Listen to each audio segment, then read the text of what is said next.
bienvenue pour cette nouvelle vidéo que je vous avais promis donc pour la réalisation d'un tenon mortaise à la main. Oui, à la main.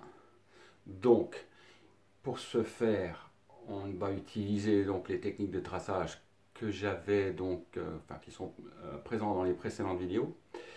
Et on va passer à la pratique. Voici donc, je vous présente, donc voilà, j'ai deux pièces de section identiques que je vais préparer, donc des gauchis de manière classique. Des gauchis rabotés, bon, 4 côtés d'équerre. Bon, on verra que là je suis sur une section qui n'est pas complètement carrée. Je l'ai fait exprès. Mais vous pouvez faire ça donc sur une section carrée ou sur des sections rectangulaires. Bon. Donc pour tracer, on va dire par exemple que bon, on va essayer de faire un espèce de T. Donc on va dire que cette pièce-là, on va l'utiliser pour faire le tenon. Et cette pièce-là pour faire une traverse. Donc on va les présenter, on va dire qu'on va faire ça comme ça. Voilà. Ça n'a pas d'importance. Donc par rapport à la règle de traçage, ou plutôt à la convention de traçage, on va tracer ça, parce que j'ai eu quelques petits commentaires, on va tracer ça de manière vraiment bien, voilà. Hop, hop, hop, hop, et le petit signe d'établissement en bas, voilà. On va dire que c'est un montant intermédiaire, pas un droite ou un gauche, un montant intermédiaire, puisqu'il est au milieu. Bon, il faut s'imaginer qu'ici, à droite, à gauche, on est effectivement en haut. Je fais le signe d'établissement classique. Je n'ai pas de traverse basse, donc je n'ai pas d'intérêt. Voilà. Donc, celle-ci va venir comme ça. Voilà. Donc, ce qui veut dire qu'ici, dans cette pièce-là, on va venir faire la mortaise. Puisque j'ai prévu que le tenon vienne s'emboîter comme ça dedans. Et puis que le visuel restera comme ceci. Donc, il faut que je fasse le tenon ici. Donc, je note le tenon. Il va être ici, voilà. Et ici, on va faire la mortaise. Mortaise. Voilà. Donc, pour ce faire, une équerre, un tranché que j'ai dû repasser un petit peu pour qu'il soit un peu mieux affûté, voilà. Un réglet. Et puis, ma foi, on va commencer à faire le traçage. Donc, pour ce traçage, il me faut commencer par la mortaise. D'accord. Bon, alors la mortaise, on va se mettre comme ça. On sait qu'elle est ici. On tourne la pièce. Voilà. On va tourner la pièce. On va dire, bon, on va mettre un trait plus ou moins fictif, on s'en fiche. Bon, normalement, il faudrait qu'on mesure. Bon, là, on va la foutre dans l'axe. Bon, peu importe. Voilà. Nous, le but, c'est de vous montrer le principe. Donc, on va tracer. Ça commence mal. Ça commence mal. Bon. On stabilise bien. Je vais me mettre légèrement à côté. On stabilise bien. Voilà, j'ai voulu forcer un peu fort. Voilà. Là, nous sommes bien. Et raccord. Cette pièce-là, sachant qu'elle vient comme ça. Vous vous souvenez? Elle vient comme ça. On va pas s'embêter. On ne bouge pas son équerre. On reste ici. Et là, voilà. On va tracer là. Pour marquer le trait un peu plus fort, pour que ça soit plus facile. Voilà. Voilà. Le trait, il est tracé.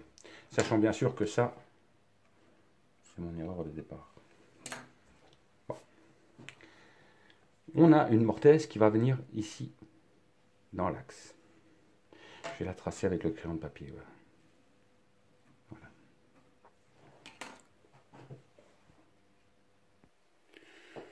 Pour pour tracer la suite, donc la mortaise en elle-même, j'utilise un Trusquin. Tout ce qui est le plus bête. Sauf que celui-là, il a un avantage, il a une double pointe. D'accord? La double pointe, là, voilà. Bon. Donc moi, je vais faire une mortaise là-dedans, mais je n'ai que ce bédane-là. Sachant qu'en théorie, normalement, on fait ça au tiers. C'est-à-dire qu'ici, si je mesure cette pièce de bois, nous avons 45 mm. Donc si on divise ça en 3, ça fait quoi? Ça fait 15 mm. Il nous faudra un bédane de 15, grosso modo. Bon, j'ai pas, perso.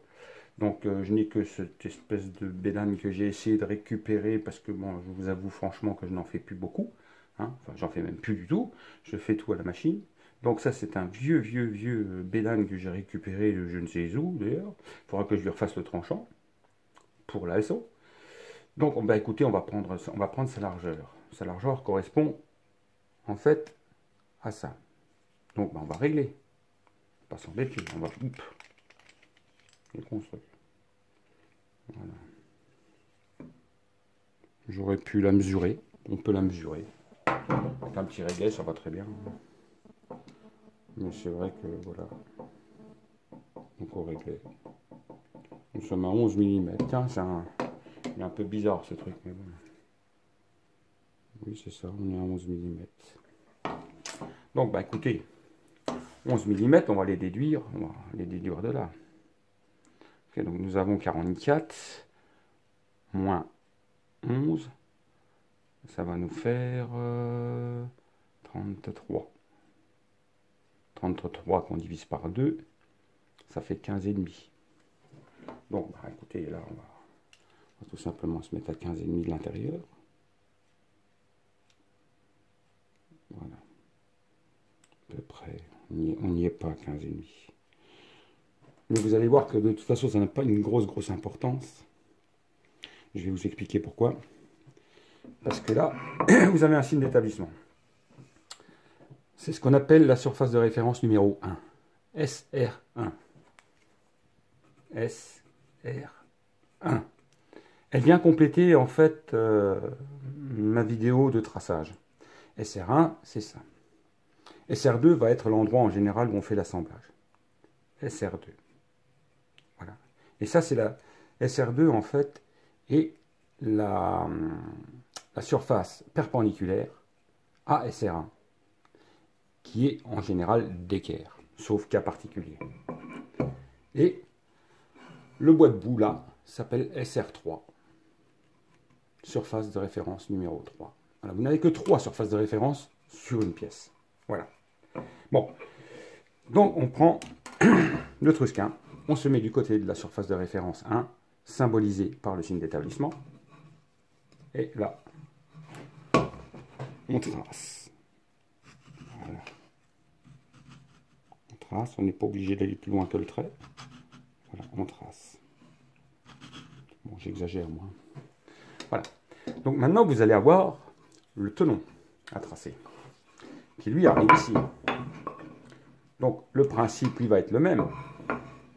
Sauf que comme on va peut-être pas faire un tenon débouchant, quoi que j'en sais rien, est-ce qu'on fait un tenon débouchant? Non, on va déjà commencer par un tenon classique. Bon, on va faire un tenon de 30. Déjà bien 30. Allez, hop, on va faire au tiers, on va faire allez, à peu près 35. Alors, on va faire un tenon de 35. Ce qui nous indique qu'ici, notre arasement va se trouver à 35 mm. Donc, on fait la même chose. On se met ici à 35 mm. Voilà. Et on trace. Là, on va avoir quand même le problème de dire il faut que, voilà, elle tourne.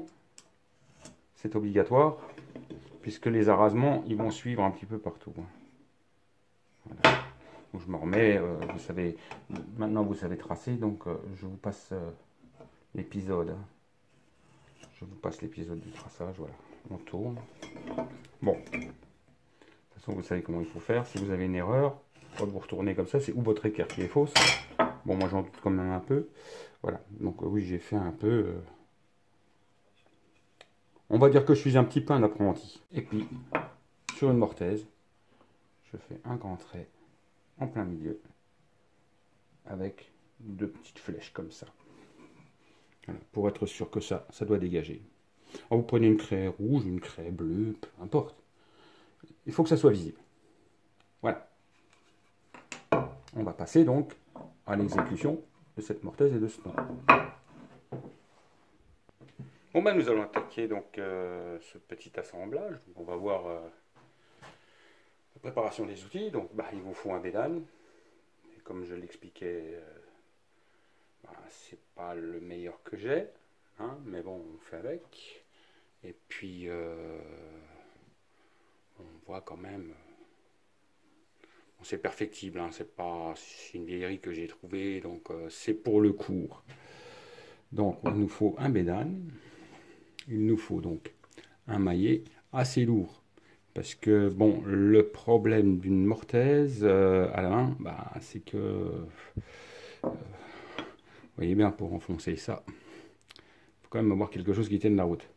Voilà, donc même un maillet en bois hein, peut faire l'affaire. Bon. On va commencer par fixer ça sur l'établi, donc dans les griffes ou ce que vous avez à disposition, ou vous mettez deux petits serre-joints.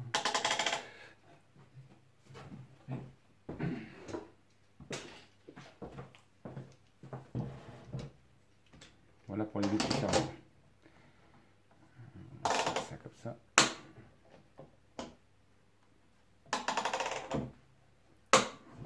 J'ai le flash.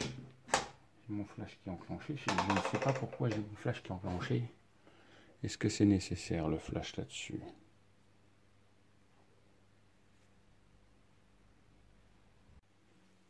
Bon, donc nous allons exécuter donc cette fameuse mortaise.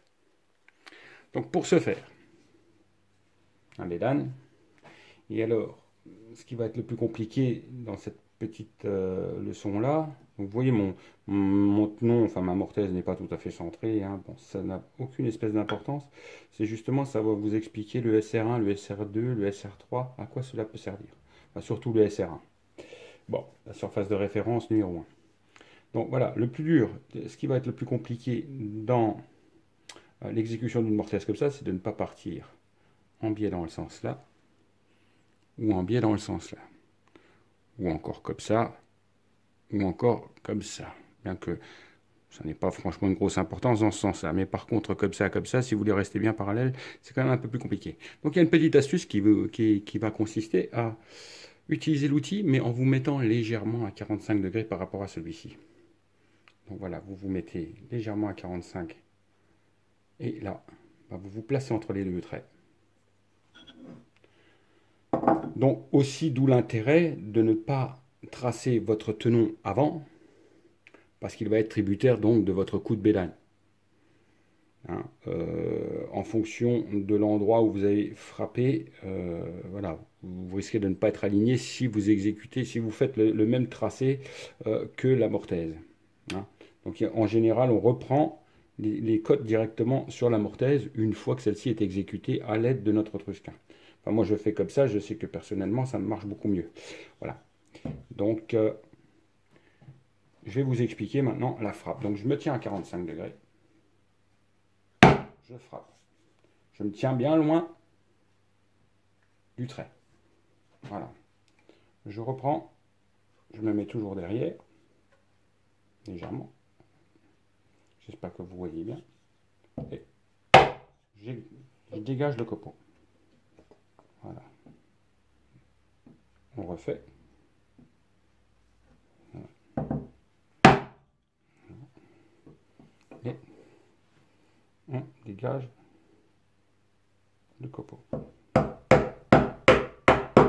Voilà. On continue. Et ce jusqu'à arriver à 30 ou 35 mm, je ne sais plus ce que j'avais dit au départ.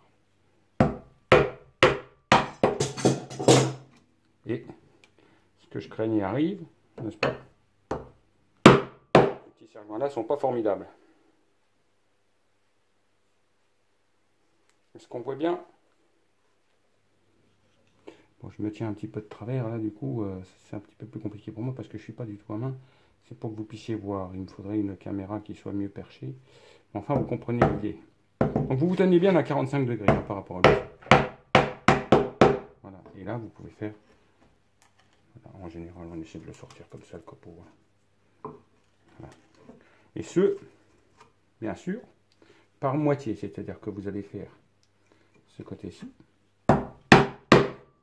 Et vous allez faire ensuite la même chose.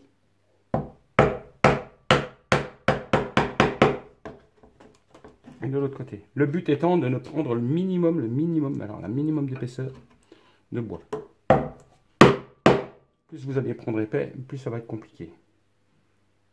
Voilà. Et je fais de tout petits copeaux. Parce qu'à dégager, ça va être assez compliqué. Voilà.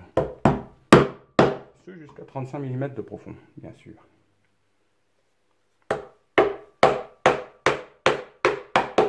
Donc, je vais vous passer l'ensemble de la démo. Je vais faire tout de suite l'autre côté pour vous expliquer voilà, que ben, ça va être la même chose. Donc, je me tiens toujours à 45 degrés. Voilà. Je fais sauter mon copeau. Voilà. Voilà.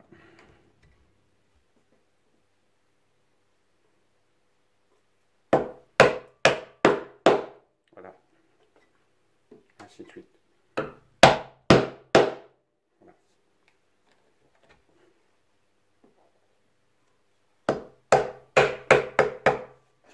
Et surtout bien penser à éjecter le copeau, quoi.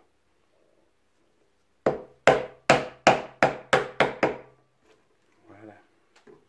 Et on continue. Bon, je vais l'exécuter jusqu'au bout, donc jusque sur les 35 mm. Et je vous reprendrai après. Le but aussi, vous voyez, de ne pas aller sur le trait, c'est que vous puissiez faire levier ensuite pour dégager des fonds. Parce que là, je suis déjà pas mal profond. Hein, bon, on va y arriver. Hein, le plus dur, ça va être de sortir le copeau. Donc moi, dans le sens là, je fais comme ça. Assez loin. Et ça me permet de faire levier sans trop abîmer le coin. Voilà, juste pour dégager les copeaux du fond. Voilà. Et ensuite, comme une entaille classique, hein, bien sûr, on va mettre une paire de coups dans le fond jusqu'à obtenir les 35 mm. C'est vraiment fastidieux comme boulot. Hein. Et j'enlève toujours petit millimètre par petit millimètre. Voilà.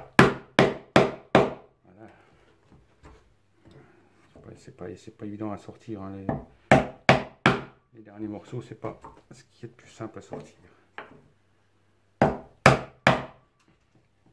Voilà, mais ça va, il faut y aller doucement, hein, faut pas se prendre la tête. Le boulot le plus pénible, c'est celui-là.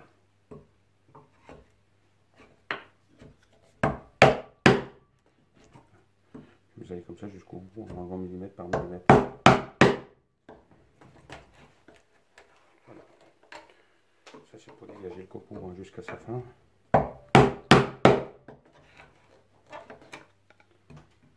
C'est un peu long, hein. Je conçois bien. C'est un peu long. Mais il faut en passer par là. Tout ça pour équarrir un peu les fonds. Voilà. On fait la même chose du côté là. Voilà. J'essaie de dégager un petit peu tout le copeau qu'il y a dedans. Je trouve que ce bédane là n'a pas une grande dépouille à droite et à gauche là. Ça me permettrait de pouvoir faire beaucoup plus levier. Là, on est vraiment... c'est vraiment... il y a une petite dépouille, une légère dépouille, mais c'est un petit peu gênant. Parce qu'il coince quand même beaucoup. Après, je vous dis, moi, ça fait longtemps que j'en ai plus fait non plus. Donc peut-être que... à force d'en faire, j'irai certainement plus vite que ça. Hein, mais la dernière fois que j'en ai fait, je pense que c'était encore... à l'école sur les pièces d'examen. Et puis voilà. C'est juste pour avoir, quand on faisait notre CAP, un petit peu de boulot à la main, quoi. Maintenant, il faut dégager tout le fond. Il faut réussir à tout sortir. Voilà.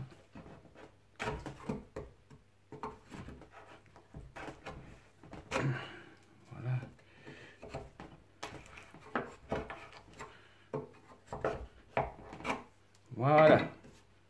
Donc je vais vous montrer quand même à peu près pour voir bien le fond de la mortaise. Donc voilà. C'est pas terrible, hein. Bon, maintenant il faut équarrir donc à cet endroit-là. À cet endroit-là, on va venir sur le trait. On va faire un petit contrôle quand même de la profondeur, hein, pour voir si on est bon. J'ai un peu plus de 35, ce qui m'arrange, comme ça mon tenon, si je le coupe à 35, ben, il sera pile. Voilà, on a un peu plus de 35. Impeccable.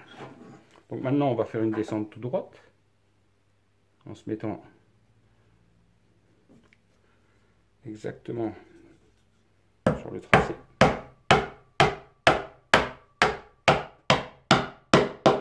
Voilà.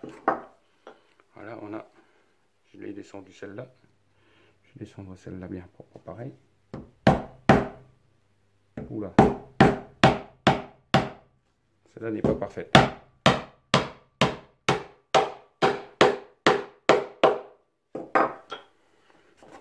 Voilà, il y aura un petit peu de jour.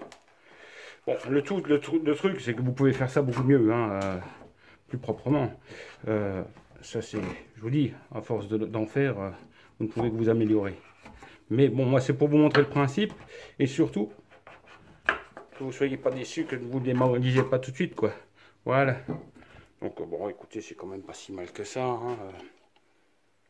Bon, voilà, il y a un petit défaut là, j'ai mordu un peu.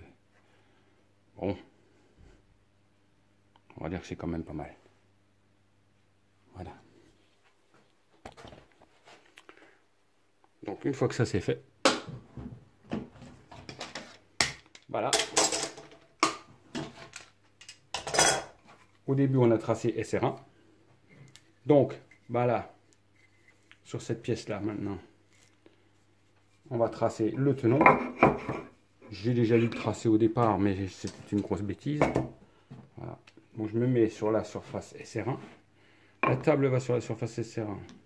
Je règle déjà, parce que comme je vous ai expliqué la dernière fois, enfin, tout à l'heure, j'ai là, ça, c'est la largeur de mon bédane. Mais vous voyez, si vous prenez directement sur la mortaise, c'est beaucoup plus intelligent. Ensuite, c'est pour ça qu'on fait toujours normalement, dans la théorie, on fait toujours la mortaise avant. Attendez, j'essaie de bien le régler, hein. On va taper un petit peu, on va tapoter un peu. Ces machins-là, c'est pas... Faut pas les serrer trop fort. Voilà, encore pas bon. C'est pour ça que quand il y en a qui me disent je fais le tenon et ensuite je fais la mortaise, je trouve ça un peu bizarre, surtout quand on est professionnel. Je vois mal les gens apprendre comme ça, mais enfin bon, c'est possible, hein. Il y en a qui font les queues la ronde, ils font les contre-queues avant les queues. C'est que ça doit être faisable. Maintenant, moi je fais comme ça.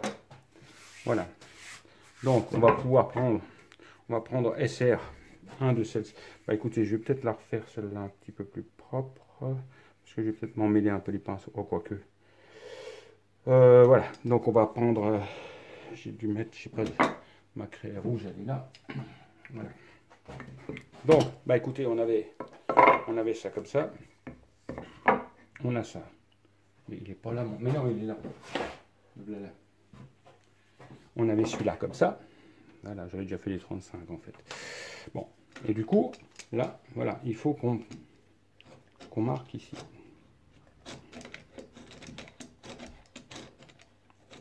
Voilà. Je marque sur le dessus parce qu'il va falloir que ma scie, elle passe sur le dessus. Et il faut que je passe là.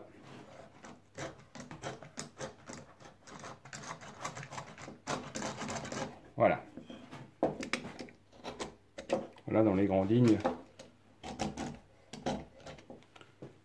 Bon. Voilà, donc écoutez, il n'y a plus qu'à exécuter le tenon maintenant. Maintenant, on va vous faire l'explication pour la découpe du tenon.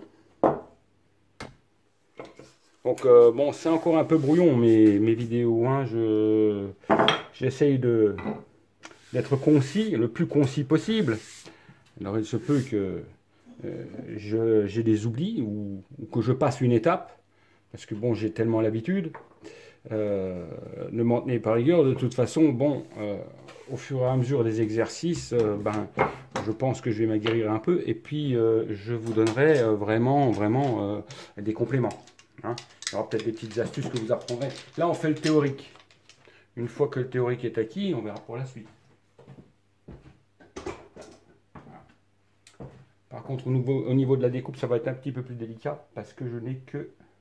J'ai pas de presse verticale encore, réellement. J'ai celle-là là-bas, mais pas terrible.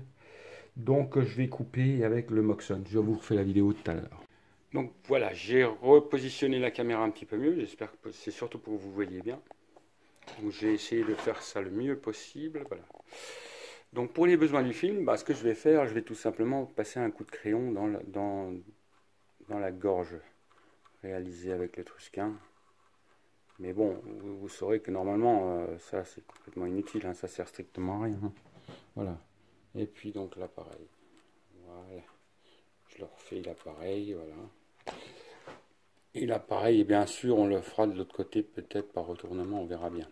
Quand on fera l'autre partie. C'est juste pour vous expliquer le principe. Donc, ben, moi j'utilise une scie classique, hein, une scie qu'on appelle, voilà, une scie à cadre. Hein. Bon, voilà. Donc le but étant, la caméra va me gêner. Je vais être obligé de vous reculer un petit peu, voilà. J'essaie de mettre un peu plus vers le haut. Donc, le but étant, vous mettez l'ongle tout en haut, dans la fameuse gorge réalisée avec votre scar. Et la scie, vous la faites glisser tout le temps.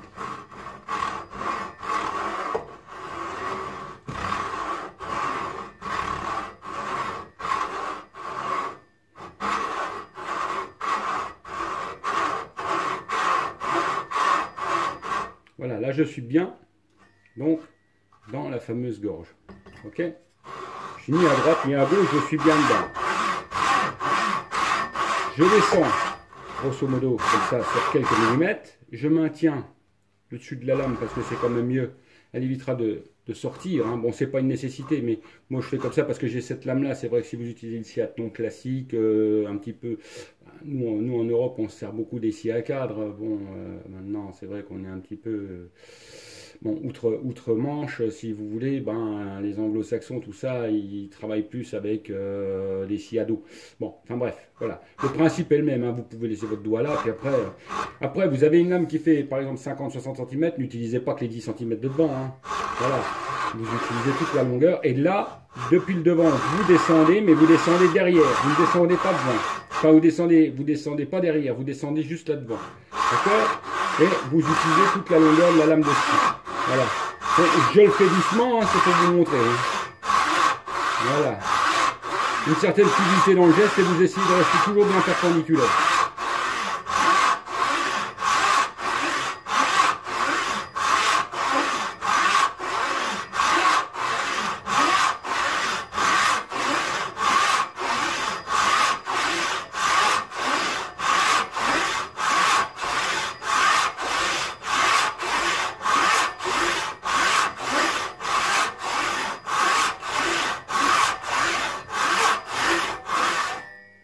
Voilà. On est bien descendu tout le long. Ok? On va faire la même chose pour sa copine. Hein? On va faire celle d'à côté. Bon. Je voudrais pas que la vidéo soit trop longue quand même, parce que bon, je sais que c'est gavant un peu. Bon là c'est un peu plus compliqué parce que du coup vous ne pouvez pas mettre votre doigt dans la rainure. Après vous pouvez utiliser le système des anglo-saxons, c'est-à-dire vous pouvez très bien faire un petit coup de ciseau à bois sur le côté, hein, comme j'ai déjà vu faire sur YouTube. Mais bon, moi je ne travaille pas comme ça, je ne sais pas faire ça.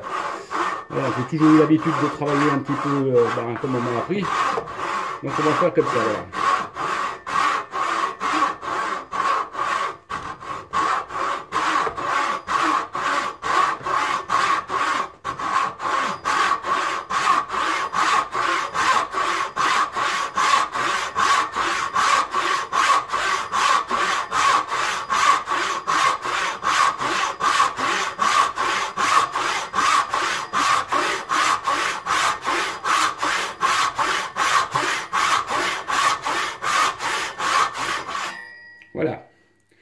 voyez, je vais bien rester devant et puis là, d'accord?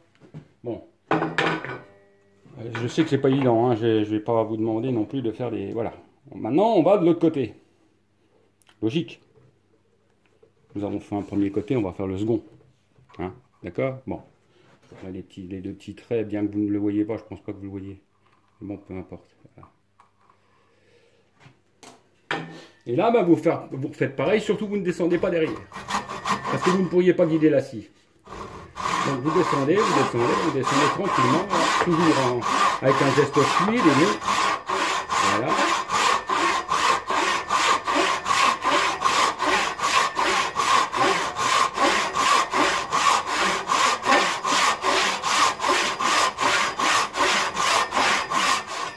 Il va de soi que l'outil doit couper superbement bien. Bon voilà, j'ai atteint le bord. Hein. On va refaire son copain à côté, forcément. Je vais y aller un petit peu plus vite.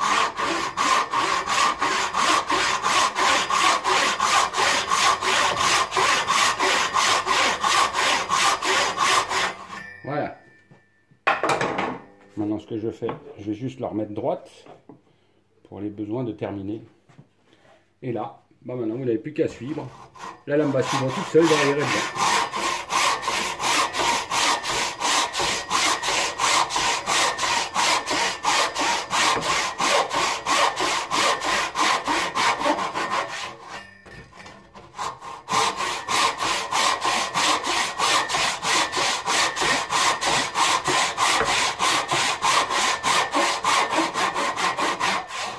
Voilà.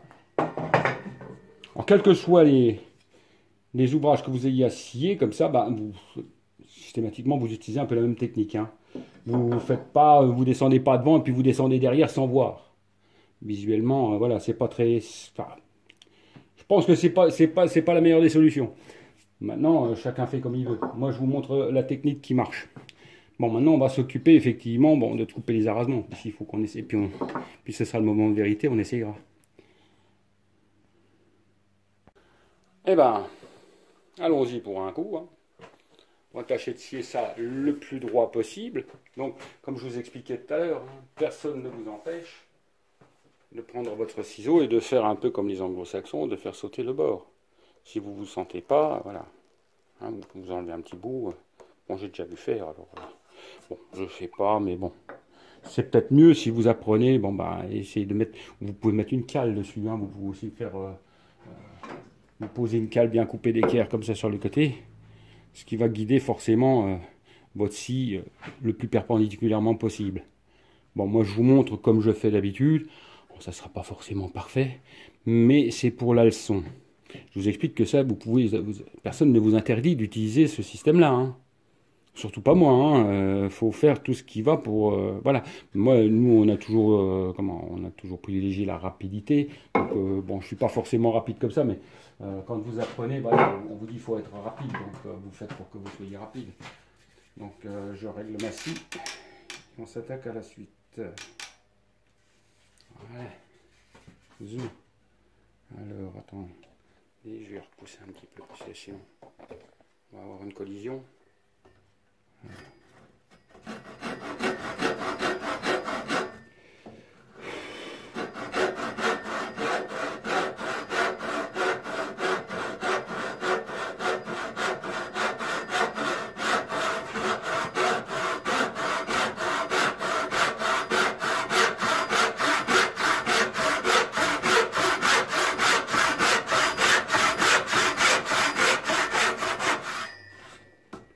Voilà. À savoir que vous avez toujours la possibilité de dégraisser légèrement, c'est-à-dire de l'enlever comme ça, si vous voulez, pour que, voilà, pour que ça soit le plus propre possible. Hein. Bon, je vous dis ça, c'est pas une nécessité, mais vous pouvez le faire. Bon, je vais redescendre un peu du côté là pour être propre, puisque j'ai fait montrer, oui, je pense. Je travaille exactement de la même manière.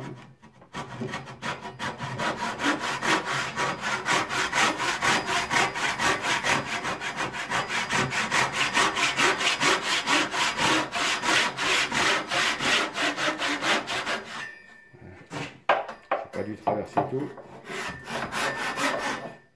Voilà.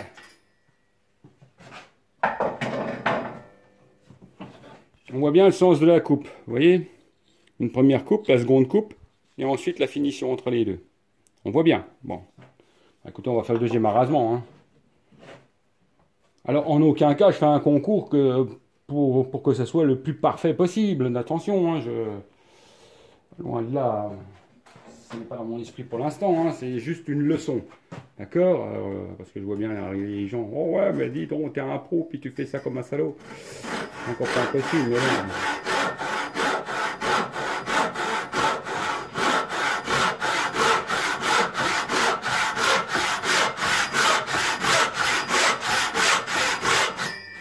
Plus je vais vite, j'ai une meilleure fluidité dans le geste en fait, en allant un peu plus vite dans le coup de scie. Voilà. Alors tout ça, effectivement, ce sont des opérations. Quand j'ai un seul telon à faire, je fais ça à la ruban. Je ne m'embête pas avec la petite scie à main, sauf si je suis sur un chantier puis qu'il faut que je m'amuse. Mais bon, voilà. Moi, c'est pour vous montrer, c'est la leçon pour les gens qui souhaiteraient travailler un petit peu à la main. Puis qui n'ont d'ailleurs que des outils à main aussi, hein. Voilà, je vous montrerai. La prochaine leçon, on fera des petites, on fera certainement une espèce de dessous de plat ou une croix ou un truc avec des mi-bois, on verra bien. Hein, on fera que ça. Bon bah écoutez, maintenant qu'on a fait ça, il nous reste une chose à voir. Hein. Bon, il nous reste une chose à voir. La chose à voir, c'est si ça rentre, hein. Parce que ça, c'est encore pas évident non plus, hein. Comme je vous ai dit, je ne suis pas parfait. Donc, forcément, les signes d'établissement l'un en face de l'autre. Nous sommes bien d'accord. Alors, ça force un peu.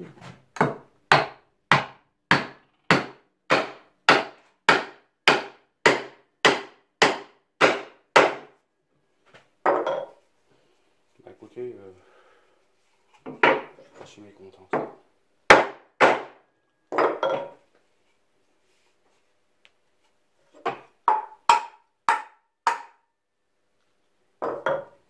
Je vais avoir un petit problème sur les caressages à droite ou à gauche parce que bon, je ne touche pas tout à fait le fond ici, vous voyez. Donc je vais avoir peut-être que ça force ici. Donc il se met légèrement de travers, donc j'aurais dû dégraisser un peu plus là avec le coup de ciseau. Mais enfin, voilà. On est capable de faire quelque chose d'à peu près propre. Vous voyez, j'ai pas trop... Bon, si vous voulez, on peut le retoucher un petit coup. Hein. On peut remettre un petit coup de bédane là. Et puis, à mon avis, il va rentrer tout seul, hein, comme papa dans le moment. On va le refaire. Hein, pour vraiment que vous voyez. Mais j'ai pas mis un coup de ciseau à bois jusqu'à présent. Hein, excepté le... Donc, c'est ce côté-là qui merdouille. Donc, comme c'est ce côté-là qui merdouille, écoutez, on va le faire. Hein, on va pas... Donc voilà, vous mettez toujours une petite cale dessus hein, sur le bois. C'est pareil pour le frapper tout à l'heure. Je l'ai frappé un peu, comme on dirait, à l'arrache. Mais pensez toujours à mettre un marty-rentre. Hein, parce que vous allez tout esquinter autrement. Voilà. Bon, on va lui refaire son petit...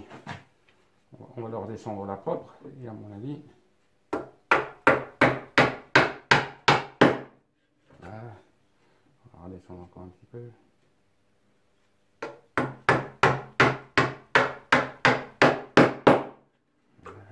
Ça glisse un peu. C'est compliqué à reprendre les mortaises. Toujours un petit peu compliqué à reprendre la mortaise. Alors, vaut mieux que ça soit... Voilà, vaut mieux que ça force dans ce sens-là que dans l'autre. Hein.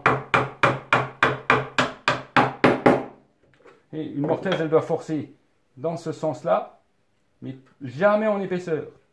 Toujours dans l'autre sens. D'accord? Puisque les éclairages se maintiennent là, tout l'assemblage va se maintenir par là. Je dégage un peu le copeau du fond que j'ai en pile. On va réussir à le renfoncer. Je pense qu'il va y aller quand même. À moins que je laisse un peu de saleté dans le fond. Bon, ça m'étonnerait. J'allais chercher un petit ciseau pour gratter tout ça. Je vais reprendre un petit ciseau pour gratter tout ça. J'ai ça, tiens.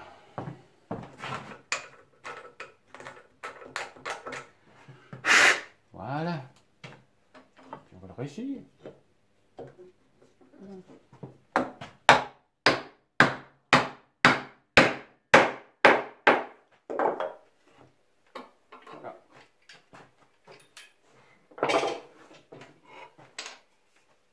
n'y a aucune retouche d'arasement. Apparemment, pour l'instant, ça va, quoi. C'est pas trop... C'est quand même pas trop vilain. Voilà. Pour du boulot fait à la main, je pense que c'est pas si horrible. Voilà. La prochaine fois, on fera des entailles à mi-bois. Puis je vous ferai peut-être voir les chanfreins à la main, comment on fait les chanfreins à la main, enfin comment moi j'ai appris à faire les chanfreins à la main. Bon, bah écoutez, sur ce, cette vidéo est terminée, donc j'espère qu'elle vous a plu. Et puis, à la prochaine pour une nouvelle leçon.